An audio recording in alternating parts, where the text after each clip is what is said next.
नमस्कार दोस्तों, EduTok for you पे आप सभी का स्वागत है। अभी हम चाइल्ड डेवलपमेंट पेडागोजी यानी कि बाल विकास के प्रश्नों को हल कर रहे हैं। उसी का यह भाग 6वां है। अगर अभी तक आपने पार्ट 1 या 2 को छोड़ दिया है तो ऊपर आई बटन पर क्लिक करके आप हमारे पुराने वीडियोस को देख सकते हैं। वीडियोस को अंत तक जरूर देखिएगा। आइए शुरू करते हैं। मानव विकास का प्रारंभ होता है भाषावस्था से, पूर्व बाल्यावस्था से, गर्भावस्था से या उत्तर बाल्यावस्था से। ध्यान से सुनिए क्वेश्चन को। मानव विकास का प्रारंभ होता है, करेक्ट आंसर हो जाएगा गर्भावस्था से। मानव विकास कहाँ से जो है डेवलप होता है या कहाँ से कह लीजिए शुरुआत होती है उसकी, तो वो है गर्भावस्था से। अगले क्वेश्चन की ओर बढ़ते हैं। द कंडीशंस ऑफ लर्निंग के पुस्तक लेखक कौन है? इससे करेक्ट आंसर हो जाएगा R.M. गैने। पावलोव साहब के बारे में जान लेते हैं। इनकी थ्योरी को क्या कहा जाता है? Type S theory. शास्त्रीय अनुबंधन कहा जाता है, प्राचीन अनुबंधन कहा जाता है, क्लासिकल कंडीशनिंग कहा जाता है। इतने नामों से इसे जाना जाता है। किस पे प्रयोग किया था इन्होंने? डॉग पे प्रयोग किया था। SR थ्योरी भी कहते हैं क्योंकि पहले इन्होंने बताया था स्टिमुलस का रोल होता है, फिर रिस्पॉन्स का रोल होता है। स्किनर साहब को भी समझ लेते हैं। स्किनर साहब का जो थ्योरी है उसे कहा जाता है नैमित्तिक अनुबंधन, या इसे जो है हम ऑपरेंट कंडीशनिंग कहते हैं। क्रिया प्रसूत अनुबंधन भी कहा जाता है इसे। BF स्किनर साहब ने चूहे पे प्रयोग किया था।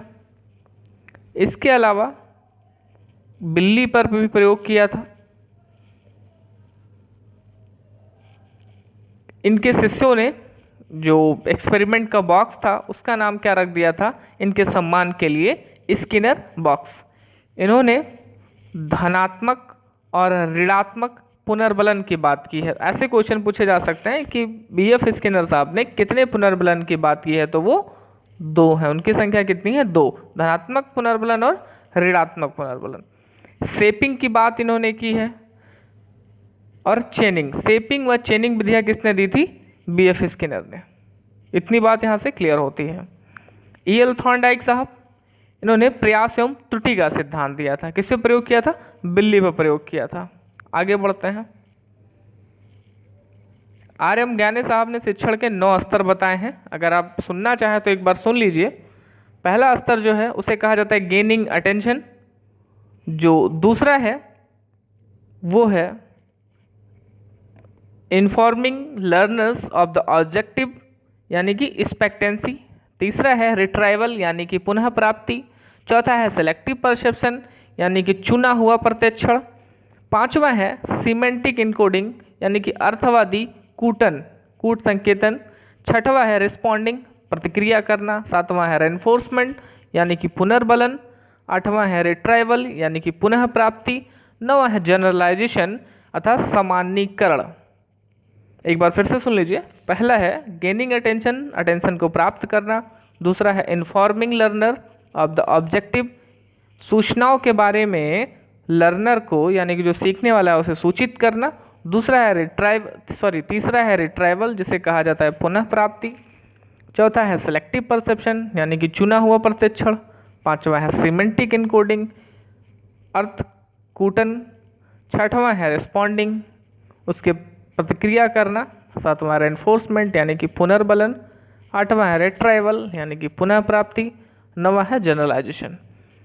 R.M. गैने साहब की जो थ्योरी है वो रिप्रेजेंटेशन के लिए बनाई गई थी कि कैसे जो सिखाने वाला है यानी कि टीचर यानी कि प्रेजेंटेटर यानी कि स्टिमुलेटर वो किन किन विधियों को अपना करके अपने लर्नर्स को, अपने स्टूडेंट को ज़्यादा मात्रा में सिखा सकता है। तो इस क्वेश्चन से हमें इतनी जानकारी मिल जाती है। आगे बात करते हैं। किशोरावस्था बड़े संघर्ष व तनाव व हमले व विरोध की अवस्था है, ऐसा किसने कहा था? ये कहा था स्टैनले हॉल साहब ने। बड़े संघर्ष व तनाव व हमले व विरोध की अवस्था है, किसने कहा था? स्टैनले हॉल साहब। इनके बारे में जान लेते हैं। स्टैनले हॉल पहले अमेरिकी जिन्होंने मनोविज्ञान में PhD की डिग्री ली, अर्थात Stanley hall was the first person who got degree in PhD from America. America से पहले व्यक्ति थे जिन्होंने मनोविज्ञान में PhD की डिग्री प्राप्त की। तो ये क्वेश्चन भी इंपॉर्टेंट हो सकता है। APA के पहले अध्यक्ष बने। APA का मतलब है अमेरिकन साइकोलॉजिकल एसोसिएशन। अमेरिकन मनोवैज्ञानिक संघ के पहले अध्यक्ष कौन बने थे? जी स्टैनले हॉल। बालक के विकास की अवस्था पे कार्य किया इन्होंने। तो इस क्वेश्चन से हमें इतनी महत्वपूर्ण जानकारी मिल जाती है। 2 तरह के क्रोध को भी इन्होंने बताया, ये भी बहुत ही महत्वपूर्ण क्वेश्चन है। जी स्टैनले साहब ने 2 तरह के महत्वपूर्ण क्रोध को बताया। पहला क्या है? संबंधात्मक क्रोध, जिसे कहा जाता है रिलेशनल एंगर। ये किस में पाया जाता है? ये पुरुषों में पाया जाता है। तो अगर बात किया जाए डू टॉक फॉर यू पे जो एजुकेटर हैं उनमें कौन सा क्रोध पाया जाएगा, यानी कि मेरे में, तो वो कहलाएगा संबंधात्मक क्रोध। दैहिक क्रोध अधिकतर महिलाओं में पाया जाता है, वो उनकी बातचीत में झलकता है या उनके गॉसिप्स में दिखाई देता है। आगे बढ़ते हैं। सूक्ष्म शिक्षण के भारतीय प्रतिमान में कुल कितना समय लगता है? तो इसको देखिए, ये 36 मिनट। कई बार एग्जाम में आपको 35 मिनट्स लिखा मिलता है, तो वो भी उसका करेक्ट आंसर हो जाएगा। सूक्ष्म शिक्षण यानी कि माइक्रो टीचिंग में कितने विद्यार्थी होते हैं? 5 से लेकर के 10 विद्यार्थी तक। लेसन साइज कैसा होता है? छोटा होता है या कम होता है? सूक्ष्म शिक्षण के कितने चरण होते हैं? 6 चरण होते हैं। कौन कौन से? प्लान, सबसे पहले आप क्या पढ़ाना है उसको प्लान करते हैं। फिर टीच करते हैं यानी कि शिक्षण देते हैं। फीडबैक, सूचना लेते हैं। रीप्लान करते हैं, रीटीच करते हैं और रीफीडबैक करते हैं। तो सूक्ष्म शिक्षण से हमें इतनी जानकारी मिलती है। आप चाहें तो इसका एक बार स्क्रीनशॉट ले लीजिए। आगे बढ़ते हैं। सीखने का पठार सीखने की प्रक्रिया के मुख्य अभिलक्षण हैं जो उस स्थिति को प्रकट करते हैं जिसमें सीखने की प्रक्रिया कोई उन्नति नहीं होती है। ये कथन किस साहब का है? तो ये कथन है रॉस साहब का। इन्होंने क्या बताया कि सीखने का पठार या सीखने की प्रक्रिया एक ऐसा विलक्षण है जहाँ पे हमें ये पता चलता है कि सीखने की प्रक्रिया में कोई उन्नति नहीं हो रही है। आगे बढ़ते हैं। Question number 21। इसे छोटा कर देते हैं थोड़ा ताकि आप प्रॉपर तरीके से देख सकें। देखिए, एक एनिमल इंटेलिजेंस किसने दिया होगा? ये थॉर्नडाइक साहब ने दिया। पुनर्बलन की अनुसूची किसने दी थी? स्किनर साहब ने दी थी। अब देखिए, ए का हो जाएगा तीसरा, ये देखिए दिख रहा है यहाँ पे, और बी का कौन सा ऑप्शन हो जाएगा? चौथा। तो कौन सा करेक्ट आंसर हो जाएगा? 21वां का ए। आंसर नंबर ए करेक्ट हो जाएगा यहाँ पे। विकास कभी ना समाप्त होने वाली प्रक्रिया है, यह कथन किस सिद्धांत से संबंधित है? इस क्वेश्चन का आंसर आप कमेंट बॉक्स में कमेंट करके बताएं कि विकास कभी ना समाप्त होने वाली प्रक्रिया है, यह कथन किस विकास के सिद्धांत से संबंधित हो सकता है। बहुत ही आसान क्वेश्चन है। संविधान के किस संशोधन से शिक्षा एक मौलिक अधिकार बन गई है? तो संविधान के 86वें संशोधन से शिक्षा क्या बन गई? एक मौलिक अधिकार बन गई। कुछ और चीज़ें इसके बारे में जान लेते हैं। 86 का जो संशोधन था वो अनुच्छेद 21A को शामिल करता है। इसके अंतर्गत राज्य कानून द्वारा निर्धारित तरीके से 6 से 14 वर्ष तक मुफ्त व अनिवार्य शिक्षा दिया जाना कंपलसरी हो गया है। आगे बढ़ते हैं।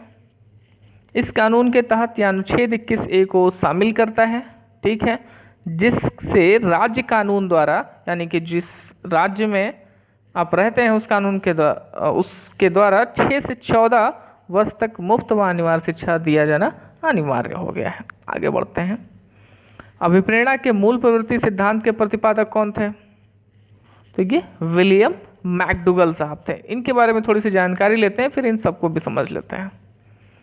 मैकडूगल साहब का मानना था कि हर एक व्यक्ति में जन्म के समय से ही जीवित रहने की प्रेरणा होती है, जैसे आग की तरफ कुछ आते वक्त आग का स्वतः ही बंद हो जाना।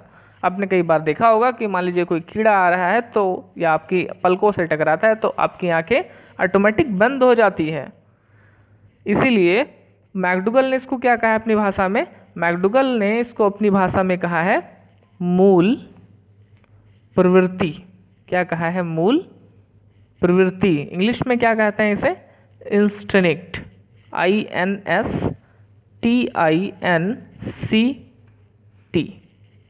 ओके। मैकडूगल साहब का एक फेमस बुक है जिसे कहा जाता है समाज मनोविज्ञान का परिचय। मूल प्रवृत्ति में कितने तत्व शामिल होते हैं? 3 तत्व शामिल होते हैं। पहला है प्रत्यक्षण यानी कि परसेप्शन, दूसरा है बिहेवियर यानी कि व्यवहार, तीसरा है इमोशन यानी कि संवेग। मूल प्रवृत्ति में कितने तत्व शामिल होते हैं? विलियम मैकडूगल के अनुसार मूल प्रवृत्ति में 3 मूल तत्व शामिल होते हैं। कौन कौन से? परसेप्शन यानी कि प्रत्यक्षण, किसी को देखना, जैसे आप अभी हमारा वीडियो देख रहे हैं एडुटॉक फॉर यू, जो कि मनोविज्ञान के स्पेशल क्वेश्चंस बनाता है। बिहेवियर, एक्ट करना, आप अभी इसको सब्सक्राइब कर लेंगे, लाइक कर लेंगे, दोस्तों के साथ शेयर कर लेंगे। इमोशन, आपका इस वीडियो के साथ संवेग जुड़ा हुआ है। आपको ये पता है कि यहाँ पर रिलेवेंट और वैलिड इन्फॉर्मेशन दी जाती है मनोविज्ञान संबंधित। आप संवेगात्मक रूप से इस चैनल से जुड़े हुए हैं, ठीक है। इसमें एक को और समझ लेते हैं, विलियम जेम्स साहब को भी समझ लेते हैं। विलियम जेम्स साहब ने प्रकार्यवाद की स्थापना की थी। प्रकार्यवाद की स्थापना किसने की थी?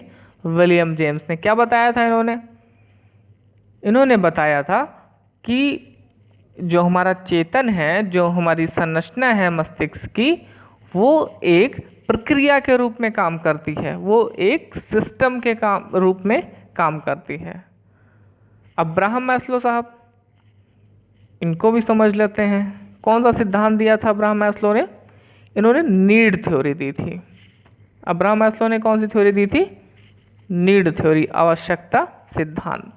कुछ इस तरह का इनका ग्राफ बनता है, 1 2 3 4 और 5। जो सबसे नीचे की अवस्था होती है उसमें क्या आता है? उसमें आपके फिजिकल नीड्स आते हैं जो आपकी बॉडी के नीड्स को पूरा करते हैं, जैसे कि फूड यानी कि जल, भोजन और मकान। दूसरा क्या हो जाएगा? जल भोजन आ गया आपके पास। अब्राहम मैस्लो साहब कहते हैं कि अब आपको क्या चाहिए? सुरक्षा की नीड चाहिए। किसकी नीड चाहिए? सुरक्षा की नीड चाहिए। भोजन हो गया आपका, फिर सुरक्षा अब आपको चाहिए। अब क्या हुआ? बिलोंगिंगनेस यानी कि प्रेम की अवस्था आ जाती है। अब आपको प्रेम की नीड होती है, संबंधन की आवश्यकता होती है। फिर चौथे नंबर पे क्या आ जाएगा? आत्मसम्मान की अवस्था यानी कि सेल्फ एस्टीम। लास्ट में आता है आत्म सिद्धि की अवस्था। जो आखिरी है वो कौन सा है? आत्म सिद्धि की अवस्था। तो इस क्वेश्चन से हमें इतनी जानकारी मिलती है। आगे बढ़ते हैं, ठीक है। विकास की किस अवस्था को कोल तथा ब्रूस ने संवेगात्मक विकास का अनोखा काल कहा है? तो इसका करेक्ट आंसर हो जाएगा, आंसर नंबर 2 यानी कि बाल्यावस्था। विकास की किस अवस्था को कोल तथा ब्रूस ने संवेगात्मक विकास का अनोखा काल कहा है? तो इसका करेक्ट आंसर हो जाएगा बाल्यावस्था। किसने बहुविमात्मक प्रज्ञा का प्रत्यय दिया? प्रज्ञा का क्या मतलब होता है? प्रज्ञा का मतलब बुद्धि। इंग्लिश में क्या कहते हैं इसे? इंटेलिजेंस, ठीक है, यानी कि IQ। तो बहुविवात्मक का मतलब जिन्होंने बहुबुद्धि सिद्धांत दिया। बहुविवात्मक सिद्धांत भी कहा जाता है इसे, या इसे बहुबुद्धि सिद्धांत भी कहा जाता है। मल्टीपल इंटेलिजेंस की थ्योरी भी कही जाती है। इसको किसने दिया था?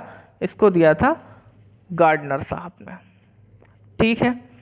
स्पीयरमैन साहब ने कौन सी थ्योरी दी थी? स्पीयरमैन साहब ने 2 फैक्टर थ्योरी दी थी, जिसमें पहला है G फैक्टर और दूसरा है S फैक्टर। G फैक्टर को जनरल फैक्टर कहा जाता है, जो कि क्या होता है? जन्मजात होता है, यानी कि बच्चे में जन्म से ही मौजूद होता है। इसमें पास्ट एक्सपीरियंसेस, जो आपके पुराने अनुभव हैं, वो शामिल नहीं होते हैं, स्पेसिफिक फैक्टर यानी कि विशिष्ट बुद्धि क्या होती है, जो कि हर एक विशिष्ट कार्य के लिए एक विशिष्ट बुद्धि होती है। मान लीजिए आपको तैरने की कला आती है तो उसके लिए एस फैक्टर अलग होगा। आप बहुत अच्छा खाना बना लेते हैं, उसके लिए एस फैक्टर अलग होगा। ठीक है, गोलमैन साहब की बात कर लें। गोलमैन साहब ने संवेगात्मक बुद्धि का प्रतिपादन किया था। किस बुद्धि का प्रतिपादन किया था? संवेगात्मक बुद्धि का प्रतिपादन किया था। संवेगात्मक बुद्धि, जिसे क्या कहा जाता है? EQ कहा जाता है। ध्यान रखिएगा, इसे कहा जाता है EQ। IQ हो गया आपका जो इंटेलिजेंस होता है, EQ होता है संवेगात्मक बुद्धि यानी कि इमोशनल क्वोशेंट। इसका प्रतिपादन किसने किया था? गोलमैन साहब ने किया था। गोलमैन साहब ने एक परिकल्पना बनाई या एक तथ्य उन्होंने दिया। उन्होंने ये बात कही कि हम अपने इंटेलिजेंस क्वोशेंट यानी कि बुद्धि से आगे नहीं बढ़ते हैं, बल्कि हम अपनी संवेगात्मक बुद्धि से आगे बढ़ते हैं। उन्होंने कहा जिस व्यक्ति में EQ की मात्रा ज़्यादा होगी वह व्यक्ति समाज में काफ़ी तरक्की करता है। ठीक है, आगे बढ़ते हैं। डिसलेक्सिया क्या होता है? डिसलेक्सिया यह करने में कठिनाई होती, किसमें? बोलने में या व्यक्त करने में, पढ़ने में, वर्तनी में या खड़े होने में। तो डिसलेक्सिया में प्रॉब्लम होती है लिखने में यानी कि वर्तनी में। ठीक है, और एक होता है डिसग्राफिया। डिसग्राफिया में प्रॉब्लम क्या होती है? लिखने में। तो अगर हमें लिखने में दिक्कत हो रही है, इसको भी मैं समझा देता हूँ। डिसग्राफिया,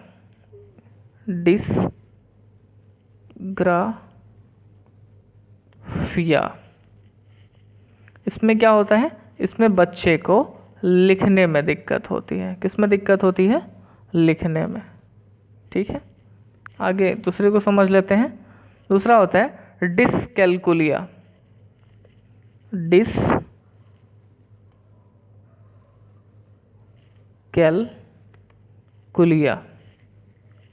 इसमें क्या होती है? मैथ की गणना करने में हमें दिक्कत होती है। ठीक है, मैथ की गणना करने में हमें दिक्कत होती है किसमें? डिसकैलकुलिया में। और तीसरा है, इसको भी समझ लीजिए, इसे नोट्स जरूर आप बना लीजिएगा ताकि इस तरह के अगर क्वेश्चंस आए तो आपके गलत ना हो। और आपकी अगर कोई क्वेरीज होती है तो कमेंट बॉक्स में हमें ज़रूर बताएं कि सर इस बिंदु पे हमें दिक्कत आ रही है, इस पे एक नया वीडियो बना दीजिए। डिस्प्रैक्सिया क्या होती है? ये होती है गति करने में, यहाँ हमें दिक्कत होती है। सॉरी, ये जो है मिटा देते हैं इसको। ठीक है, तो जो डिस्प्रैक्सिया है उसका मतलब होता है गति करने में हमें दिक्कत होती है। ठीक है, डिसग्राफिया का मतलब लिखने में दिक्कत आ रही है हमें। डिस्कैलकुलिया का मतलब है जोड़ने या घटाने में दिक्कत आ रही है। डिस्प्रैक्सिया का मतलब है हमें गति करने में दिक्कत आ रही है, हमें मूवमेंट करने में दिक्कत आ रही है। ओके, आगे बढ़ते हैं।